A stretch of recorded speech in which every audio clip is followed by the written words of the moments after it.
Hey everyone, welcome back to the channel. I apologize, my voice is a little shaky, I'm just getting over being sick. But today, back by popular demand, if you can call it that, because it's just the second most viewed video on my channel, we're going to be doing another Planeswalker drawing.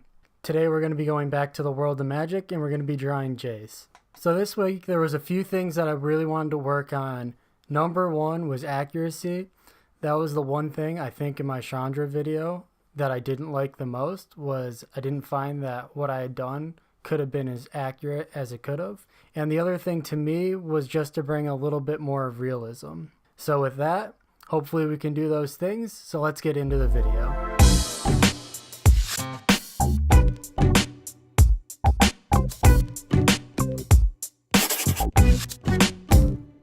So like normal, the first thing I did was do a pencil sketch of what I wanted to draw, use a light table, and transfer it to the final piece. A lot of the processes I'm going to do in this video are very similar to the video I did with Chandra. Hopefully I just do them better. So the first thing I'm going to start with is the eyes. I'm going to put down a very small layer of Colorless Blender. Then I went back with the color I wanted the eyes to highlight and slowly worked the color into the Colorless Blender, letting it soak through. And I worked back with the color that I wanted to create a highlight. What that does is the highlighted color will kind of soak into the Colorless Blender, letting the ink diffuse through the paper and actually spread out somewhat. And then I go back over it again with the Colorless Blender to spread that ink out even more and lighten up the tones. I'm going to keep building this layer up until I have the right color that I want, the right highlight for the eye. Now when I use the Colorless Blender, I tend to get a lot of bleed throughout the page because of how heavy I put the ink down. It'll actually soak through the page just like I'm using it to blend the color, but it actually does partly the opposite. What I'll end up doing to get rid of that is actually use color pencil as I'm going throughout, and I'll create hard boundaries with them where I want the color to end, and then I take the Colorless Blender and work back and actually push the color back into the page using the ink in the same fashion where it wants to spread out, and let it push the ink back into the boundaries of where the eye is. After that, I just add a little bit of color pencil to show where the pupils are, and the eyes are done. There's still a little bit of bleed left over, but when I put down the rest of the ink for the face, that'll mostly get covered up.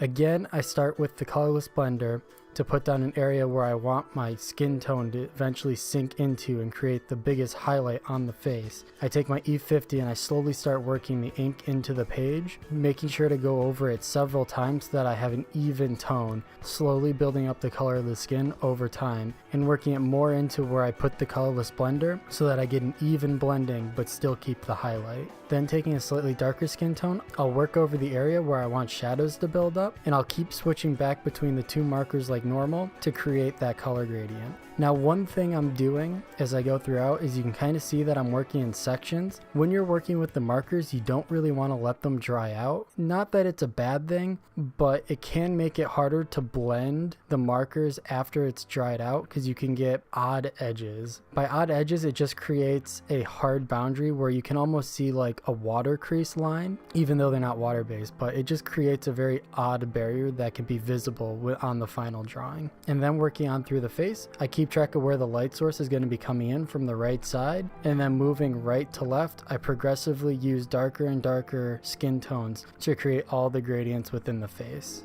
One thing I make sure to do is where his hood is going to overlap his hair and create a dark shadow, I make sure to use a very dark skin tone so there's a distinction of where the shadow is, though that's pretty obvious. So on the eye, I create a darker shadow above the eye where the eyebrow is going to create a shadow, building up the darker skin tones, and also under the eye where you generally have a crease under the eyelid, building up that dark tone. And then I want to go back with a color pencil to put in some more of the detail lines that would be too hard or too fine for the Copic markers to actually create. And I'll switch between color pencil and the Copic marker, building up dark skin tones where I want them to, and putting down more color pencil where I think more fine detail needs to be.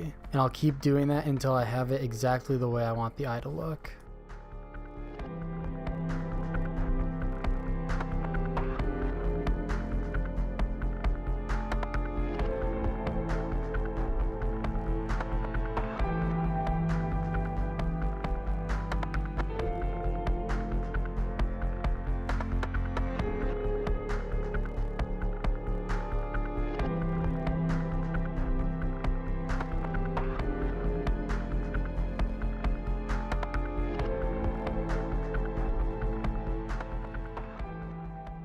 So after I'm done with the eyes, I use the same exact techniques to fill in the eyebrows. Start with a lighter color, keep working darker, and then add in colored pencil as I go to create more detail.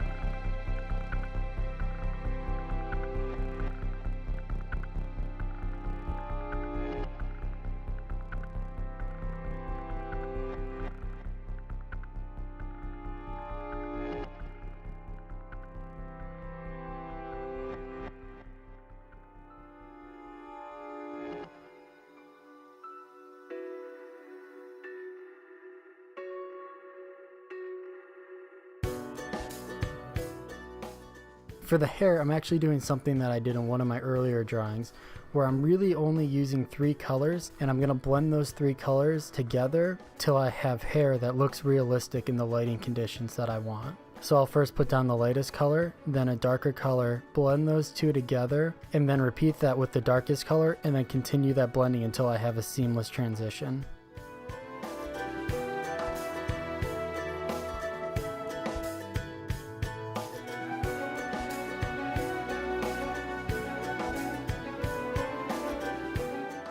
And then after that, I'm going to take a color pencil and I want to outline the hair so that it has a defined shape, and then also put in some smaller details and highlights that you would have seeing a more realistic hair.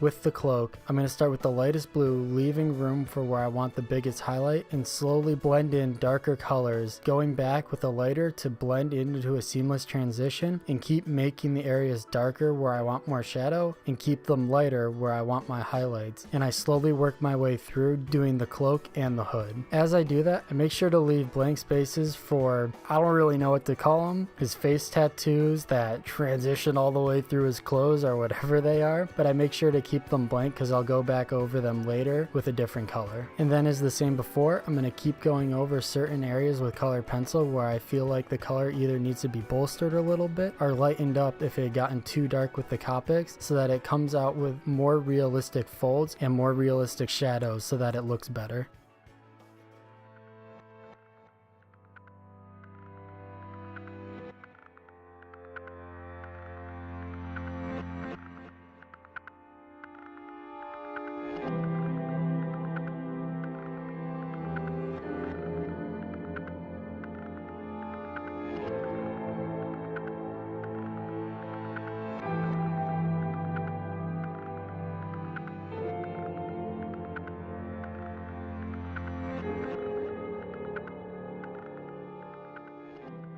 So like I said, the last thing I do is in all the areas where he either has his face tattoos or the white highlights on his clothing, I go over them with a very light gray, making sure to keep it as light as possible while still adding color so I still have heavy highlights. And then I just go over it in some places with a darker gray just to blend in a little bit of shadow. Then after that, I'm just going to take a color pencil and I just want to give all the edges a definition so there's a clear break in between the patterns of the clothing.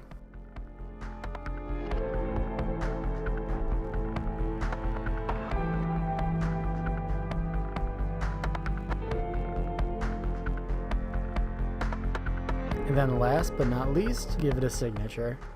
So overall with this one, I liked how it came out better than the Chandra one. To me, it has a lot more realistic feel to the face. The skin tones came out a lot better between highlights and shadows, giving much better definition to the face itself. And unlike the Chandra one, I thought I had a little bit more control with the color pencils in this one.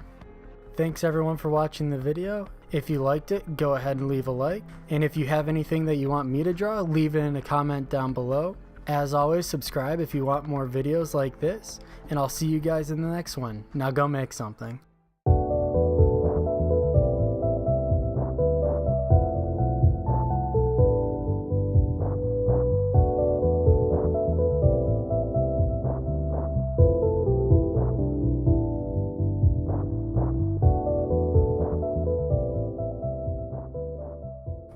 And that's it.